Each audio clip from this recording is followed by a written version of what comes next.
kali ini adalah training pertama kita, dan training ini mungkin lebih banyak perkenalan ya, dan nanti mungkin akan bisa sedikit praktek. Sekarang pertama kali, oke, yang akan saya perkenalkan adalah sebenarnya .NET itu apa ya, karena kita akan menggunakan .NET. Mari kita berkenalan dulu dengan .NET, karena orang itu suka rancu, kamu bisa apa, bisa VB.NET nggak gitu ya, bisa VB.NET, bisa C# atau bisa bahasa ASP.NET, kan kadang-kadang suka rancu. Nah, jadi artinya ASP.NET itu bukan bahasa, VB.NET, C# itu apa sih sebenarnya? Terus ada juga .NET, apa itu? Oke. Nah, makanya karena kita akan mendevelop aplikasi di atas platform .NET, maka adalah penting untuk mengetahui sebenarnya apa itu .NET. Nah, sebelum itu, mari kita ngobrolin sesuatu tentang compiler ya. Compiler itu sebenarnya apa? Jadi nggak usah ngomongin ke .NET dulu, ngomongin yang lebih CMS ya. Nah, jadi oke, kita mau bikin CMS pertama kali adalah tentang apa?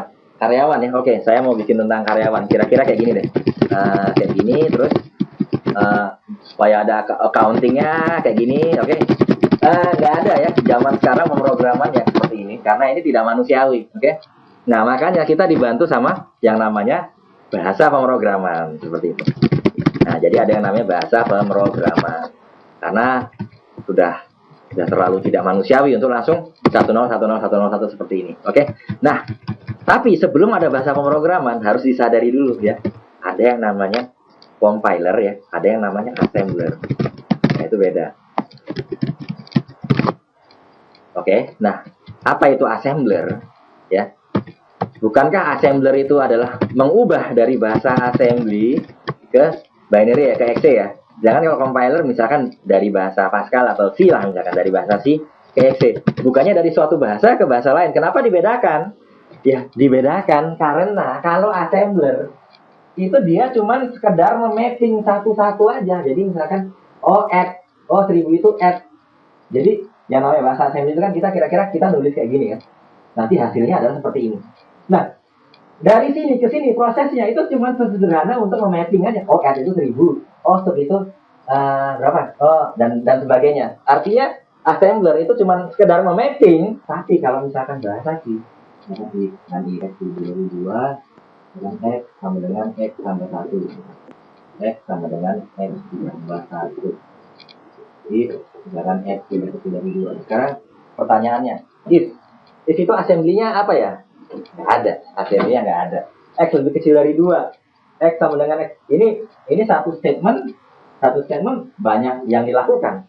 X ini ditambah, habis ditambah terus hasilnya ditaruh ke dalam X dan sebagainya. Jadi ini untuk bisa menjadi bahasa mesin itu harus kreatif di compiler, harus kira-kira instruksi apa aja ya supaya jadi seperti. Jadi tidak ada mapping satu-satu dari if itu misalkan satu tuh nggak ada kayak gitu. Di atas JVM itu semacam operating system lagi, padahal udah ada operating system di bawahnya kayak gini ya.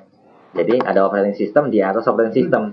Inilah yang namanya virtual machine gitu ya. Nah, itulah Java itu bisa running di situ. Jadi kalau ada orang bilang Java, maka bisa berarti dua hal ya. Bisa berarti Java itu adalah sebuah bahasa, bisa juga Java itu adalah sebuah platform ya. Maksudnya platform itu ya JVM-nya itu maksudnya gitu. Kamu bikinnya pakai Java. Ya berarti platformnya Java seperti itu. Oke. Sehingga kalau mau jalanin program Java, maka kita harus install ini .NET. Oke, nah .NET itu biasanya terdiri kayak tadi. Nah, inilah yang namanya Silverlight. Nah, sebelumnya udah pernah tahu belum tentang Silverlight? Silverlight itu adalah misalkan kita buka Kompas e-reader. Jadi kebetulan rekan kita ada yang bikin aplikasi e-readernya e-papernya Kompas. Nah, jadi intinya seperti Flash ya, seperti Flash tapi bukan Flash. Flash tapi .NET gitu ya, Flash tapi .NET. Nah, itu Silverlight itu bukan CLR yang kita pakai, tapi CLR yang lebih kecil lagi. Kenapa? Ya karena kan ini mau di-embed di dalam browser, ya kan? Jadi misalkan kita www.kompasepaper.com, kita ke sana, terus tiba-tiba dia ngomong, di sini kamu belum ada Silverlight, kamu harus install dulu. Nah, kalau kita mau install ini 200 mega. Gitu ya. Artinya kita cuma install ini aja CLR, tapi versi yang like-nya gitu ya. Nah, makanya WPF di dalam CLR ada WPF ya. Nah, Silverlight itu lebih kecil filenya. Oke. Nah, untuk mengompilnya ke desktop ada di CD user, oke. Ada di Hermawan, ada di CD desktop. Oke, ada program.cs, oke. Nah, saya akan mengcompile program.cs ini ya. CSC spasi nama program yang mau saya compile. Oke, saya tekan enter. Ya, berhasil.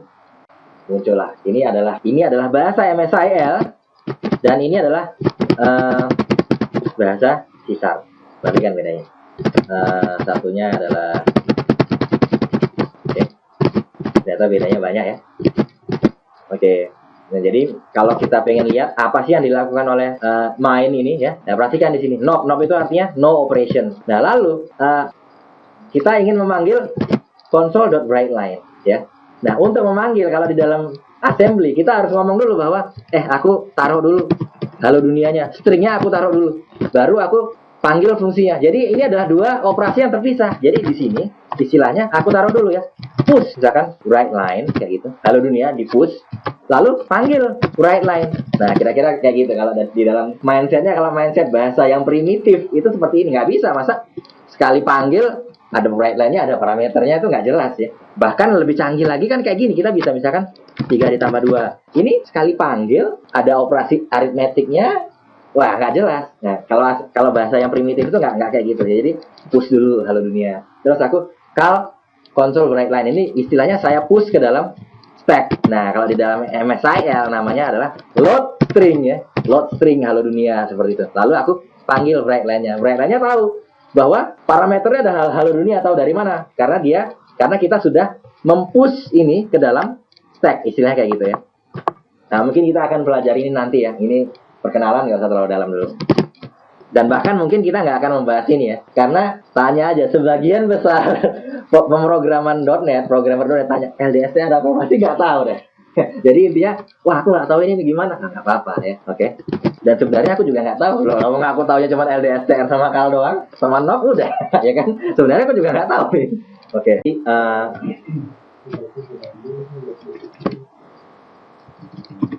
Jadi kita lihat pertama kali adalah Tayo Post, oke. Tab Tayo iOS gitu ya. Nah, biasakan juga kalau console writeLine lagi berarti memanggil fungsinya kan 2 kali kan. Jadi kayaknya lebih berat deh, mending manggil fungsinya 1 tapi mencakup semuanya kan itu ya. Udah. Ya, programnya. Program iOS. Oke, bisa aku jalanin. 2 1. Oke, ada yang salah. Kenapa? Tahu nggak kenapa? Kasih turun. Oke. Nah, sekarang kita bisa gini. Kalau gini kan capek ya. Dimasak kali 500, minimal kali 5.000, jumlah ayam kali 50.000 gitu kan. Caranya gimana ya? Yang kalau bisa nggak ya kalau kita simpan totalnya aja, jumlahnya nggak usah. Gitu. Ada nggak cara seperti itu? Ada ya, caranya gini. Jadi ini bukan jumlah snack, tapi subtotal snack. Ya. Subtotal snack. Yaitu apa? Yaitu ini adalah jumlah snack ya. Ini adalah jumlah snack dikali dengan, langsung aja kali sini harga. Seperti itu kan. Nah, ini tinggal ditampilin apa?